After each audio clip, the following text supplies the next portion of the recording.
Why is reality so boring? And who made it that way? We're about to find out. Hi, I'm writer-artist Dan Finlay, and this is The Story Grind, a show where we take a look at storytelling so we can become better storytellers. On today's episode, we're taking a look at The Magic Order, Volume 1, Issue 1 from Image Comics and Netflix Studios.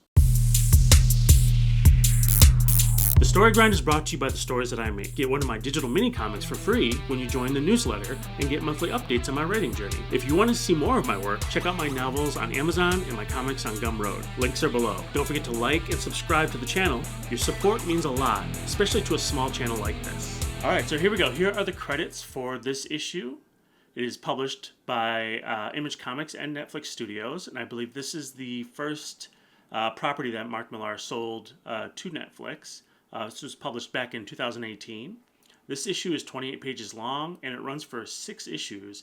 I believe the subsequent issues, subsequent volumes, I should say, only run for 5 issues, but you might have to double check me on that. All right, here we go. Scene 1, 4 pages long. Page 1. We open with a couple copulating, and there are caption boxes that say, "We live in a world of science and logic. This is not a coincidence."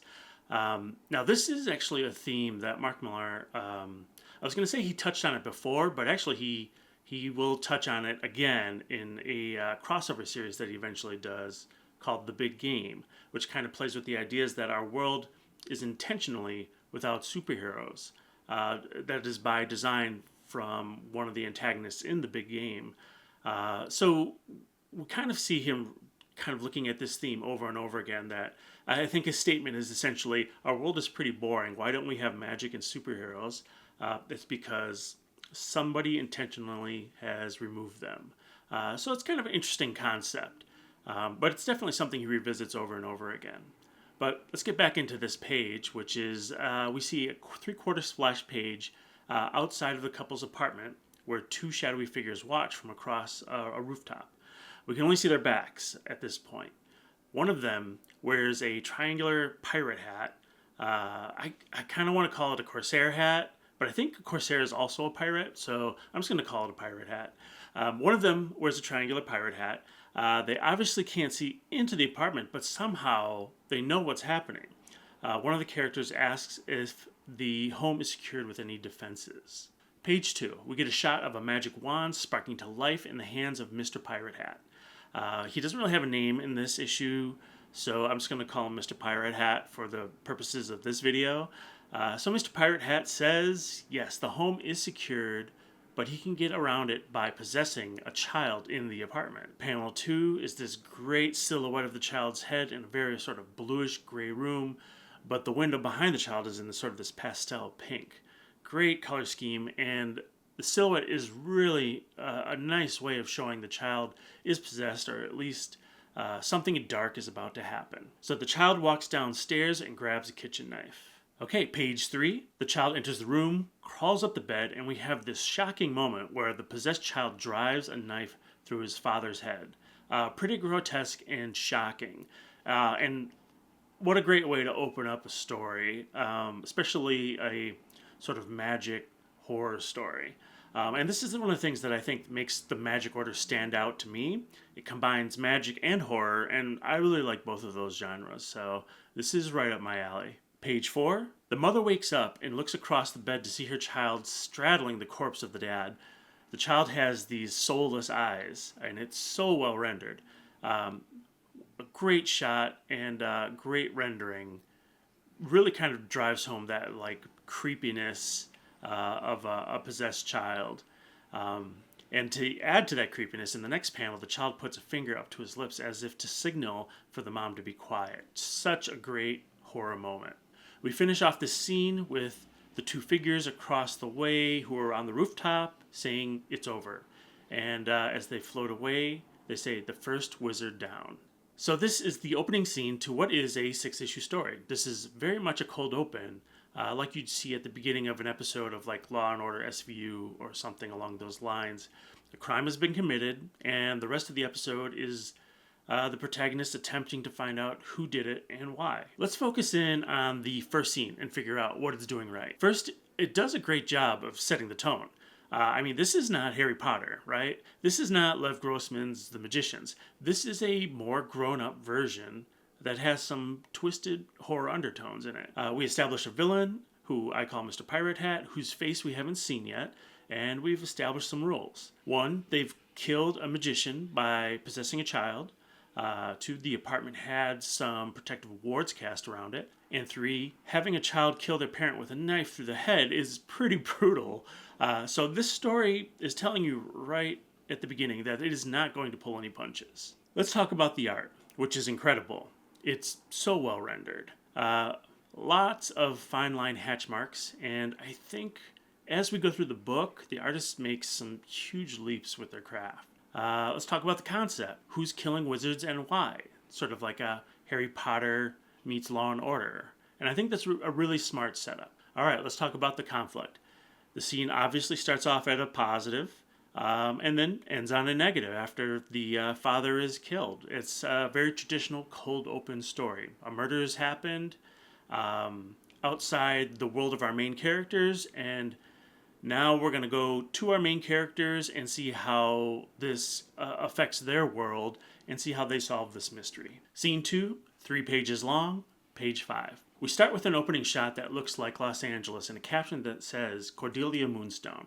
This will be our protagonist for the series.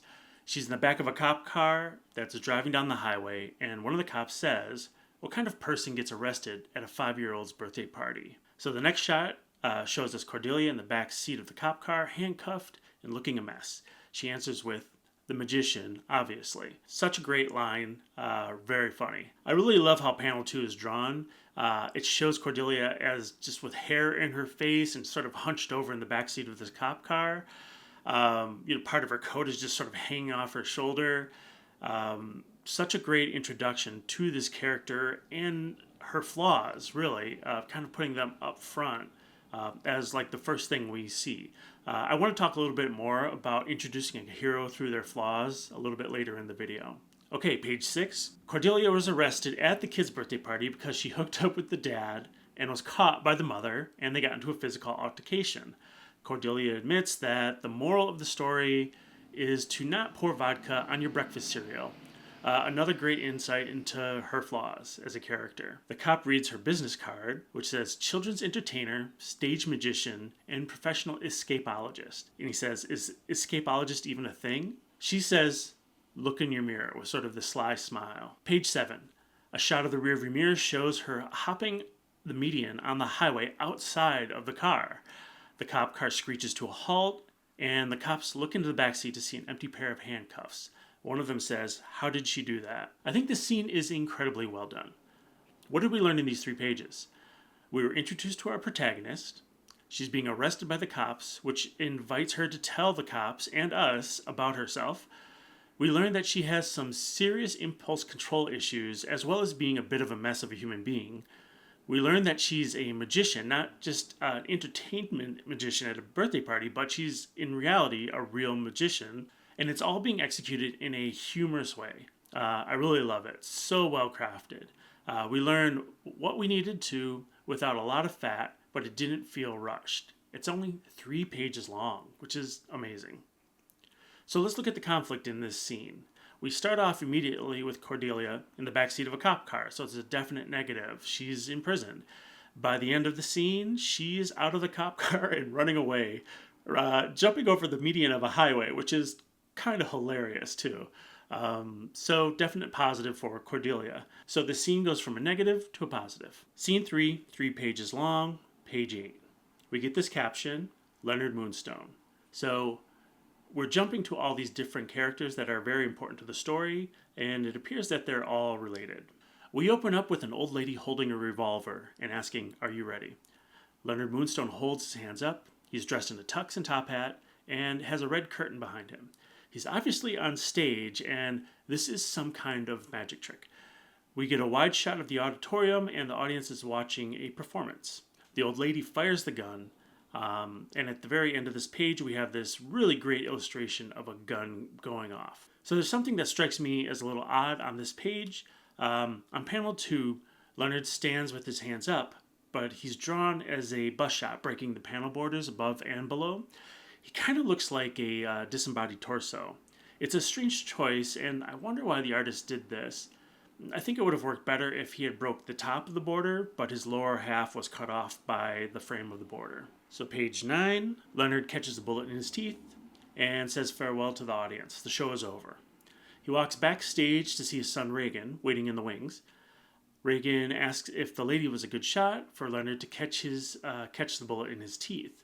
Leonard says no, that's what the Kevlar vest is for. She shot him in the chest. So this is really interesting because I feel like it gives me almost more questions than answers. Like, why would anyone use a real bullet at all, especially if it's like for entertainment purposes? How does he know the bullet's gonna hit him in the chest? I mean, is it supposed to reveal limitations to his magic? So a lot of strange questions. I'm not sure if it's ever really answered. Page 10. In the dressing room, Leonard and Regan talk to the doorman and find out that the tickets are selling well, and he's been doing this act for a very long time. Leonard says he's getting old, but there's been a Moonstone on stage since 1885, and there's nobody to replace him. His kids are occupied with other things, like Regan has a nightclub, Cordelia is unreliable, and Gabriel isn't interested. So this is a nice little way to reveal that he has 3 kids and what they're up to, and kind of give like a small point of empathy as well, which we'll talk about a little bit later. Regan gets some bad news, although I'm not quite sure how he gets the bad news. It's not really revealed. But Leonard says, "What's the matter?" Another 3-page scene that introduces a character. I mean, not as strong as Cordelia's, but still getting exposition out in a very organic way. I mean, personally, I feel like this is the sign of an accomplished writer. They can get the information to their reader without it appearing forced, and that is not easy to do. So let's look at the conflict in this scene.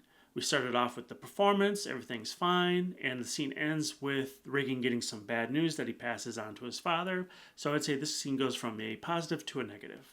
Scene 4, page 6, page 11, and 12. So this is a double page spread. In fact, this is the only double page spread in this issue. We get to find out what the bad news was that Regan was talking about in the previous scene. They've discovered the death of the man from the opening scene, and now everyone is gathered for his funeral. The caption reads, "The ceremony of the broken wand." They break his wand and throw it into the grave with the casket. Now, I think it's interesting to point out that this is the only double page spread in the whole issue. I think it kind of gives more weight and importance to this ceremony. It's not like a big action splash. It's people in mourning. So I think it's an interesting choice to make this the only double page spread when this easily could have been just 2 pages. So back to the scene. So the people at the funeral are talking, and the dead man apparently was a part of this inner circle, which is the magic order. So the fact that someone was able to kill this individual means that they had to have a lot of skill in the field of magic. Regan says that they all know who did it. Why are they being coy? Okay, page 13. We see a 1-page splash where the antagonist appears, and her name is Madame Albany. She has a group of people behind her, and a lot of them are wearing masks with all black. And Madame Albany herself is wearing a stitched leather bondage type mask, which is pretty menacing. In fact, they all look pretty menacing. Notice that Mr. Pirate Hat isn't among them. This is such a great team shot. Love the character design here. Great use of the splash page, and just like such a great menacing introduction to the antagonist, or what could be the antagonist. Page 14. One of the people comments on how Madame Albany made the sun disappear when she appeared out of nowhere. Such a great comment on the character of Madame Albany. It's kind of a throwaway line, but it really adds to how ominous Madame Albany is. And it holds so much more weight when it's coming from someone other than her or her group. Someone tells Albany that she should not be here, but she says that the dead man was her cousin too. And she had fond memories of them being in the order together, pretending to be normal and protecting humanity from the things they can't imagine. Then she says, "It's a thankless task being one of the guardians, but a noble cause stretching back centuries." Now, at first, I thought someone was replying to her comment, and it kind of felt cheesy. And then when I reread it, I realized that she's actually the one saying it, and now it feels incredibly sarcastic coming out of her mouth. And it's such a great way to deliver that information, which is, information the reader needs. But if it wasn't coming out of her mouth in sort of a sarcastic fashion, it would be really forced and cheesy. But again, sort of, it's like a little bit sleight of hand. The way that the line is delivered. And it's really interesting how information can appear depending on who it's coming from. So really nice choice to have this coming out of Madame Albany's mouth instead of one of the other characters standing around there. This is also a really great way to establish what the magic order is for the audience. So back to the scene. Madame Albany asks why the magic order doesn't resurrect him. Page 15, Madame Albany continues by saying that the magic order can resurrect people from the dead since Leonard inherited a book that should have gone to her. So it's a nice way to kind of drop some drama in there.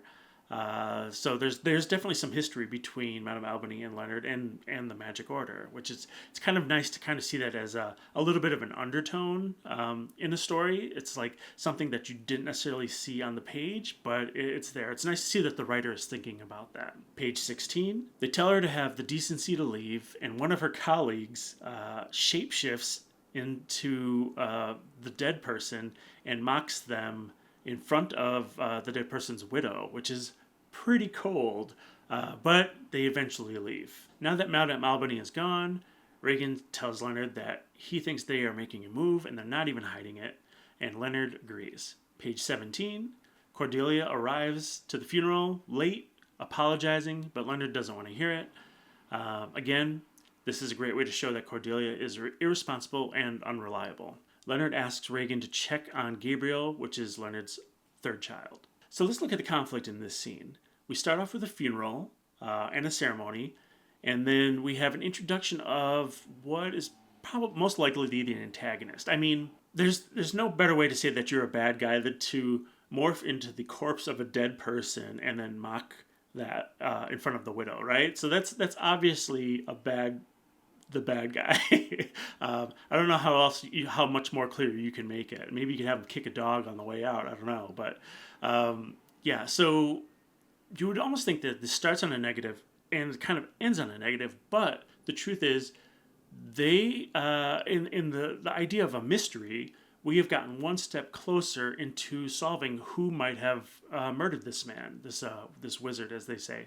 So I'm going to say this goes from a negative to a positive. In fact, it's almost like it's almost too obvious that these people might have killed this person, but they are one step closer into figuring out who committed the murder. Okay, scene 5, 7 pages long. This is page 18. We open the scene with a shot of toilet paper on a store shelf and the caption, Gabriel Moonstone.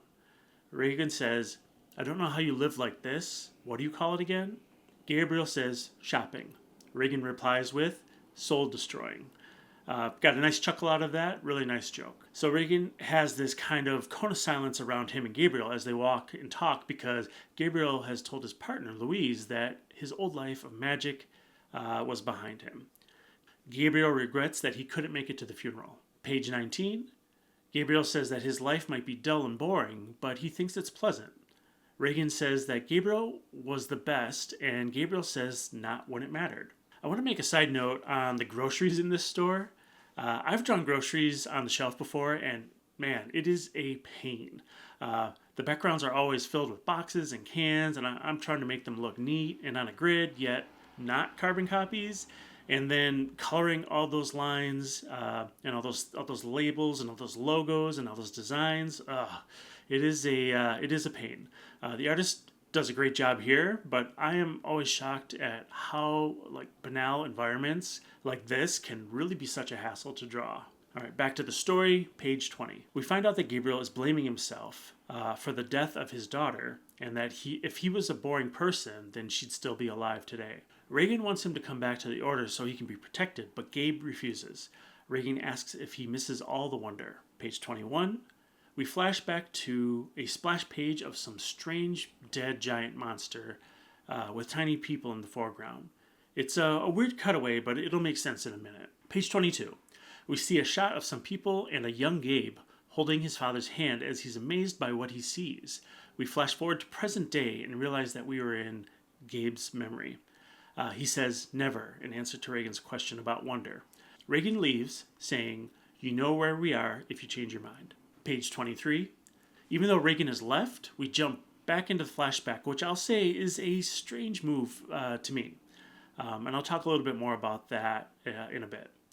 So we see young Gabe with his father climbing on top of the dead monster. Leonard says that the magicians beat the monsters and drove them into the shadows, and now it's their job to keep the peace. Gabe asks if he'll be in the order when he grows up, and Leonard says yes, your children and your children's children. Page 24. We then cut to a flashback of Gabe with his daughter, and she asks if she'll be a wizard when she grows up. Then there's a shot of Gabe clutching his daughter's casket. The last panel has Gabe back in the store with his partner at checkout in present day, and she asks if he's okay. He says, sorry honey, miles away. So really interesting scene, pretty heavy and dramatic, couched in this sort of banal scenario. It shows some really nice contrast between the world Gabe has had with giant monsters and the one he's living now. And I believe that's intentional. Breaking the flashback to show Reagan's exit was a little strange though. I kind of feel like they wanted to stay in the flashback, but then people would wonder where Reagan went by the end of the scene. So they had to give him like a quick exit, and then they bounces back into the flashback. So that felt really awkward to me. Maybe the better move was to do like a caption box of Reagan saying goodbye over the monster splash page. But yeah, that's sort of a tough situation. You needed to get Reagan out, but you're still continuing the scene. But you're sort of in the middle of a flashback. I'm not sure there's any easy answer for that one. Let's look at the conflict in this scene. So we have Reagan, who's being judgmental on Gabe, living a normal life. We end it with him remembering all the terrible things that happened to him because he was a magician. So I will say this scene goes from positive to a negative. All right, scene 6, 4 pages long. This is the last scene of the issue. Page 25.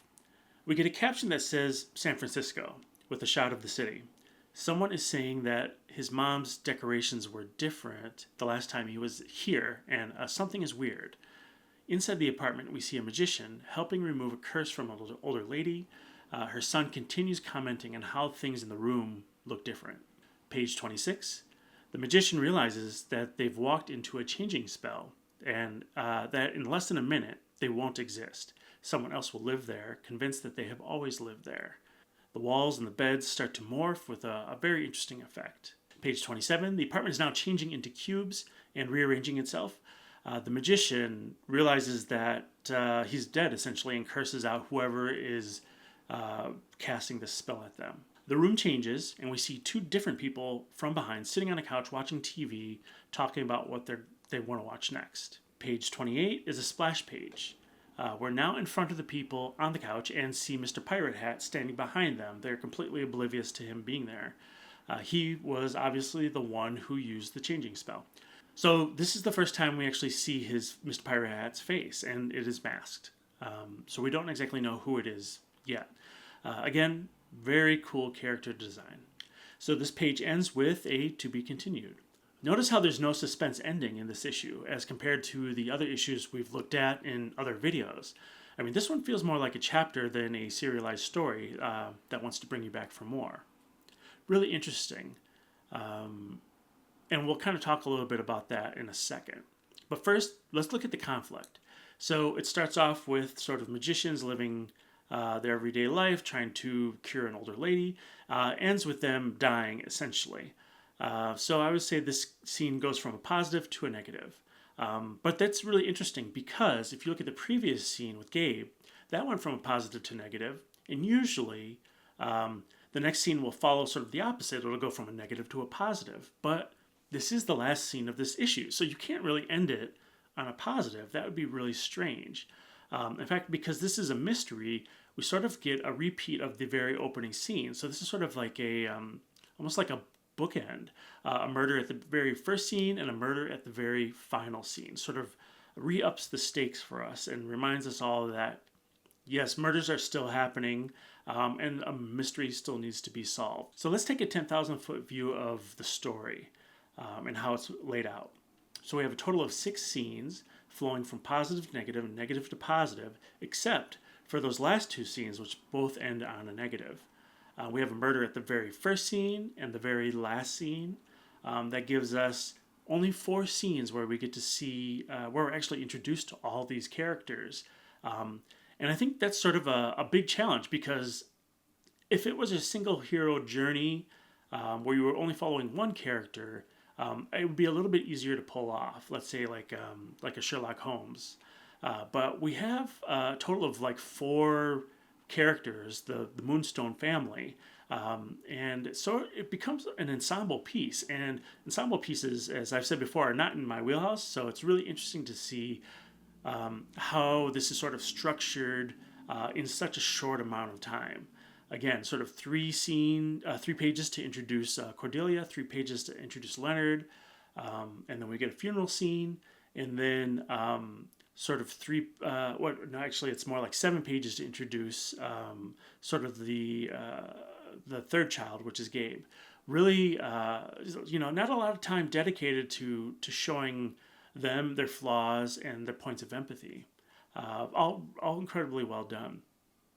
So let's ask, what do we know about the world in this first issue? So first issues are pretty important. They establish a tone, they establish the world, they establish so much and are incredibly important to establishing the rest of the story. So what do we know about the world in this very first issue? So we know that this is the real world and it has monsters and magic in it, but we don't see it because the magic order is keeping them hidden.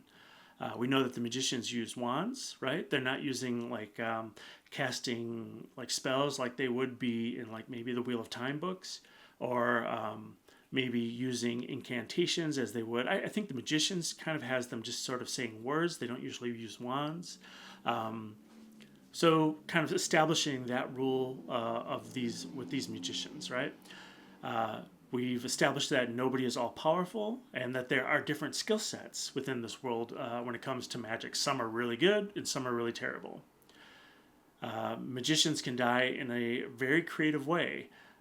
And in fact that, they have wards up to protect themselves from other magicians. So there are people at war with each other. Which brings me to my next point, which is there are factions. We have Madame Albany and her group, and we have Leonard, Moonstone, and the Magic Order. And they are at odds with each other. So I think this issue does a really great job of establishing these rules for a world that will extend through 5 volumes. So what do we know about the characters in this first issue?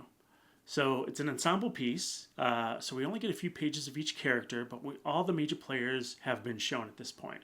We have Regan, Cordelia, Gabe, the father, Leonard Moonstone. So let's look at Regan a little bit. What do we know about him? We know that he's sort of running a nightclub. It's mentioned briefly, but we don't really get any flaws for him, which is interesting. We know that he's sort of close to his father and that he's sort of maybe a little bit of a hothead in that he wants to kind of go after the bad guys right away. And he doesn't think that the bad guys are hiding it, and he doesn't want to be coy about this, as he says. So we have Cordelia. We know that she's a bit of a mess, sort of has some self-control issues, some impulse control issues, I should say, and is kind of like the black sheep of the family. And then we have Gabe, who is sort of not an outcast, but doesn't really want to be a part of the family. And then we have Gabe, who is sort of outside the family by choice. He has lost a daughter and doesn't want anything to do with magic, the world of magic anymore. And finally, we have the father, Leonard Moonstone, who is a stage magician and has been performing on stage for a very long time. His 3 kids are not going to take up his legacy, and I believe he also leads the Magic Order as well. So that's what we know about all these characters in the very first issue. Let's look at these 4 characters and what are their points of empathy, which I think if you see in my previous videos are really important. I always feel that the point of empathy is really important for all these characters. But because this is an ensemble piece, we only really get to see their characters very briefly. So their points of empathy aren't very deep. Well, I would say for like 3 of them, they aren't very deep. First, let's look at Cordelia's point of empathy. It's probably my favorite character in the whole issue. Complete mess, but she's trying, right? She's has those impulse control issues, but she wants to be better. She showed up to the funeral. She's apologizing. Father kind of just brushes her aside. Just sort of like I think I can empathize with anyone who's like maybe doesn't have their whole life together, but is making an effort. So great point of empathy there. Still very minor and only brief. I think it's really great that it was sort of introduced through humor as well. We have Leonard Moonstone, the father. His point of empathy. He is a guy who's been on stage for a long time, and none of his kids want to take up his legacy. I think it's a pretty minor point of empathy, but it's sort of interesting. Doesn't create like a deep point of empathy for him, to him for me, but that's okay. And then we have Gabriel. Actually, let's talk about Reagan. Reagan is sort of an interesting character in that he doesn't really have a point of empathy at all in this story. He just kind of seems like a bit of I don't want to say a stooge or a yes man, but he just kind of follows his father's orders. You could tell he's like the father's chosen son. We don't really see any flaws or conflicts with him. And that's interesting because we don't really have like a one scene dedicated to him. But we do have a scene dedicated to Cordelia, Gabriel, and the father. We have Gabriel, who is dealing with the death of a child and has actually lost the belief in something greater than himself, which is, I think, sort of the biggest point of empathy out of all the characters out of all the Moonstones that have been introduced in this issue. Really great way to sort of illustrate sort of his grief, and in fact, I think Gabe might be the most conflicted character revealed in this entire issue. So I think it's something interesting to point out that we don't necessarily empathize with all these characters on a level that you normally would with a single hero journey. And I think that's interesting because you can kind of play that off because this is a mystery. I think the mystery, in a way, is a bigger point of empathy. It's not maybe the biggest point of empathy.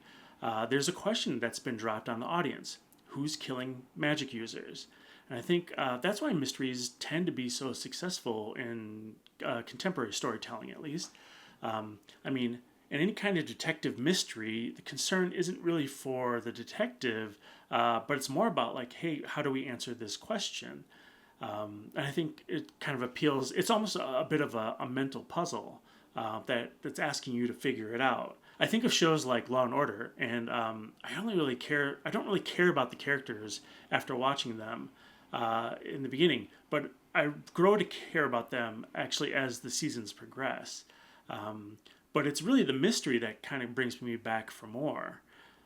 Mysteries can have a long life, but then again, they can also fall into sort of this rote pattern that aren't always for everyone. I guess they can kind of be tropey at times.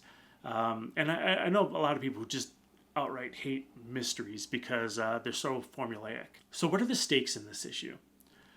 So magicians are dying, and they will keep dying until the mystery is solved. I think this is great. Has been established really well. I think that sort of opening scene with the knife through the head is sort of brutal and grotesque and shocking. And then kind of seeing the the last scene in the book sort of restates the stakes of this story, so it doesn't let you forget it. So what are the things that didn't work for me as a reader and as a creator, I should say? So my biggest issue was actually with the flashback that cuts to the present, but then cuts back to the past, and then cuts back to the present again. That was pretty confusing. And I'm not sure like I said before, there's not really an easy way out of that. Maybe you just have to reformulate that scene a little differently. One of the other issues I had is maybe Reagan, the fact that he doesn't have much character development in this story. But again, really short on time, and I thought a really good job was done with all the other characters. So maybe some things had to go. Sometimes that's the way it plays out when you only have 28 pages. So what are the great things that really stood out to me in this issue that I'll use in my future writing? So introducing the characters through their flaws is an amazing technique. Putting a flaw up front like that, with Cordelia as the first thing we see, is, I would say, like a masterful move. I mean, it really sets us up to know that this character is going to change and that we've already joined them on this sort of internal character arc they're about to have. I don't think it's necessarily as obvious in the story because it's such an ensemble piece and she only has like 3 pages. I'll say 4 pages because that last scene where she comes into the funeral late sort of reveals her character a little bit. But when I look at this issue, I don't necessarily think, oh, Cordelia is going to sort of drive this entire series, which she does. But she kind of plays a really, really small part.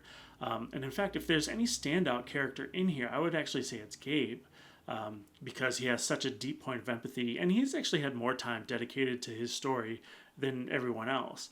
But introducing someone through their flaws, such a great technique.